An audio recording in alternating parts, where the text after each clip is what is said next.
Run for your life! They are Ebubagu! This is the common shout of perpetually anxious innocent folks in many communities in Imo State today at the sight of unfamiliar vehicles, especially cars and SUVs. Everywhere in at least 600 communities of the 27 local government areas of the state, ears are primed to hear a shot or two, and then the killing of 1, 2, or 3 young men right before community members. People in Imo State, even some top government officials, are today scared stiff to volunteer any opinion on the worsening security situation in Imo State. Imo State is bleeding. Why we are expressing our anger is to Imo State government. There is a team who then brought out names Ebubagu, and that Ebubagu have been killing. When they come where they are doing occasion, they will begin to shoot paradically, killing people. No, it is not Ebubagu, which is a security outfit established by law. Government supporters tell you. Opposition politicians who do not like Governor Hope Uzodinma are the ones orchestrating the killings. They have sworn to make Imo State ungovernable. At the advent of this administration, some political actors in the state swore that they will make Imo State ungovernable for distinguished Senator Hope Uzodinma when they tried every possible means to get a review of the Supreme Court judgment. And when they failed, what they did was to ensure that they mobilized all non-state actors to constitute nuisance in the state in a way to discredit the popularity of the Uzodinma-led administration in Imo State. Then, the Directorate of State Services, DSS, points at the Indigenous Peoples of Biafra, IPOB, or the Eastern Security Network, ESN, as responsible for the worsening security situation in Imo State. DSS seeks to provide proof of their position after the killing of 7 unarmed innocent young men on Monday, 17 July 2022. The young men were reported to have attended a traditional marriage and were killed on their way home by the Imo State government's Ebubagu operatives. The government distanced itself and DSS accepted responsibility. We just came out from a Security Council meeting where the DSS confirmed that they did the operation, and the operation has nothing to do with any wedding place. They went to a camp, and they went to the camp with a pointer who is a member of the gang, and they caught some people. And the people are currently with the Department of DSS. Yes, they killed some people. But those were also bandits, but we are waiting for detailed report. But this is the interim report given to us in the Security Council. As the killings spread, targets of violence, arson, and murder also began to expand and increase. Before those preceding attacks, however, the Nigerian military has staged a security operation codenamed Operation Python Dance. That dance, which came after the federal government proscribed IPOB, left many Imo youths either lame, dead, or in detention without account. It also recruited a high level of discontent, disgust, and no love lost between the government and Imo youths. The situation made those who have followed the progression of insecurity in Imo State to wonder if the situation is not reciprocal violence.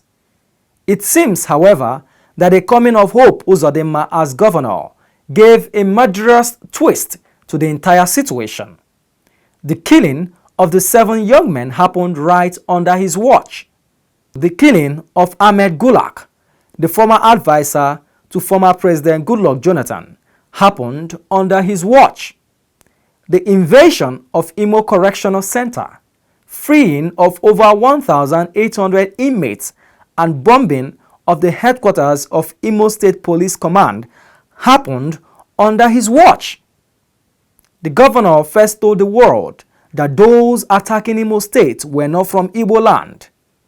Then he blamed those agitating for the actualization of Biafra. But the governor is now convinced that those demarketing Imo State are political opponents.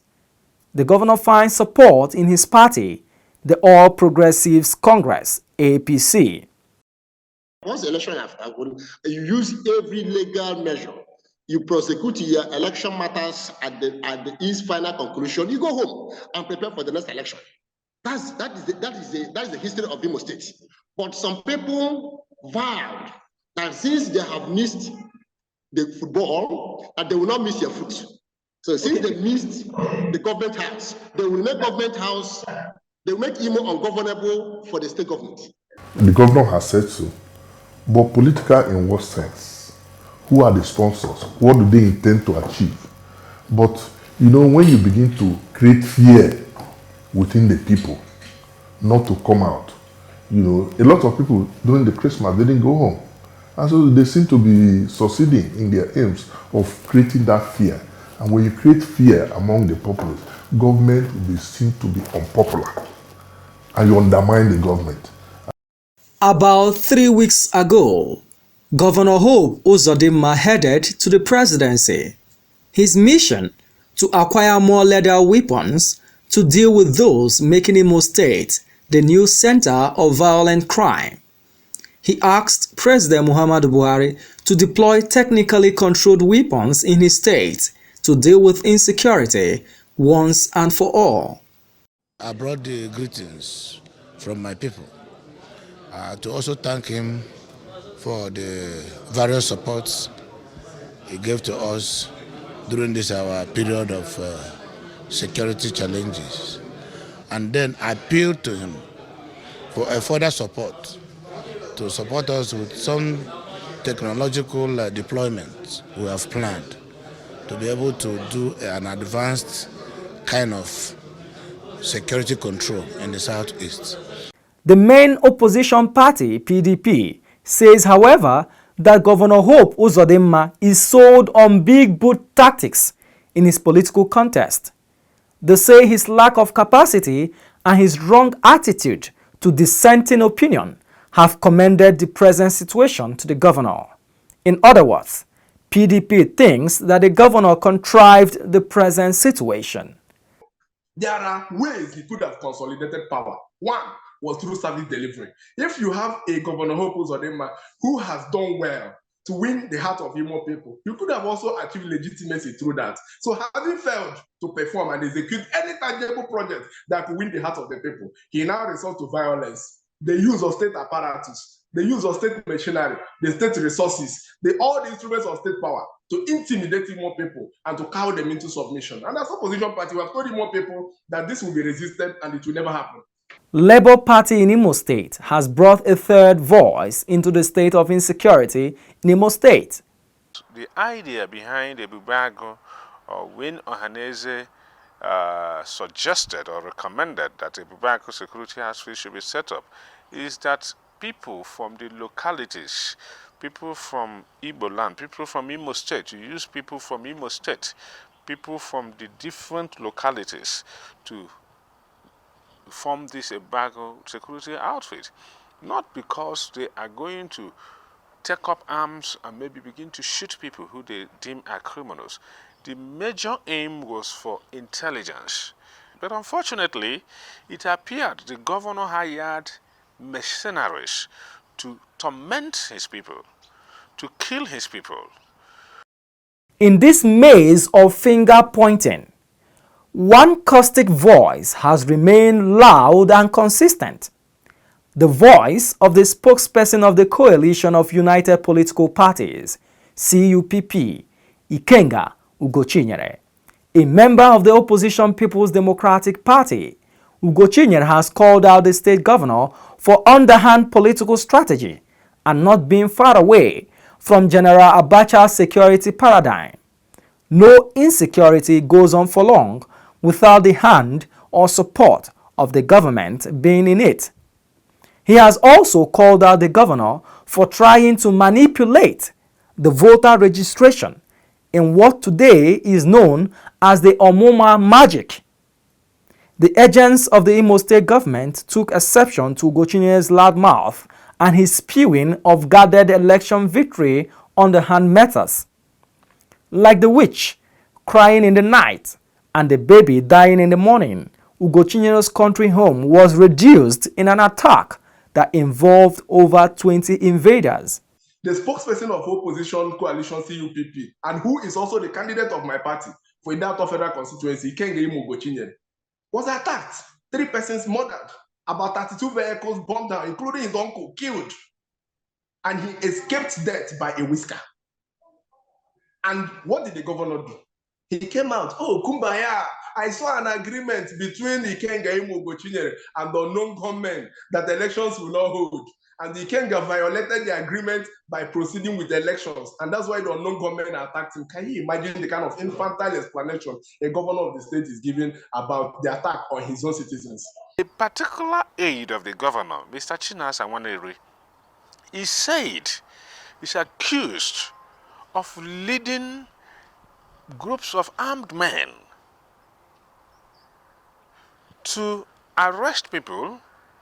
When the former governor of Imo State was at loggerheads with the government of Uzodinma, it was this same Chinas Awanere who led a group of armed people to attack the man in his, at the Royal Palm Estate or Royal Palm Hotel. Security agencies have kept a frightening mum about the attack on Ugochinyele. But last week, the state government dismissed accusations that it had a hand in the travails of the CUPP spokesman. The State Commissioner for Information, Declan Emelumba, said that Ugochinyele was of no political significance for the government to give him attention. As if these developments were not grave enough, on the first day of last week, Sunday, January 2022, the people of Imo State woke up to the news of the gruesome beheading of the sole administrator of Idiato North local government area, Christopher Ohizu. He had been abducted earlier and ransom paid to his abductors. How did Imo State come to this level of inhumanity and disregard for the sanctity of human life? Is this the larger national insecurity and the Boko Haram signature of beheading that has come to roost in Imo State? What are the consequences of this state of insecurity for a state that has all along been known for hospitality, holiday, music, and pleasure? What is happening in the state is unfortunate. It's very unfortunate, and unlike Imo State, we are not known for political rascality. We are not known for political banditry. We are not known for. We have respect for human life. We respect the human sanctity, and how we got to this very sorry pass is very very unfortunate. You see, because our politicians have become very desperate to govern the people. He uses insecurity to demarcate his perceived political foes. As a matter of fact, there is no other weapon currently that Senator Hope Uzodinma has going into the election. The only weapon he has is to try as much as possible to frame opposition leaders, to see if he can take so many of us out of circulation so that he can as well rig himself back to power. That is the only tool he has. Because in terms of performance, I can tell you that the governor is a colossal and unmitigated failure.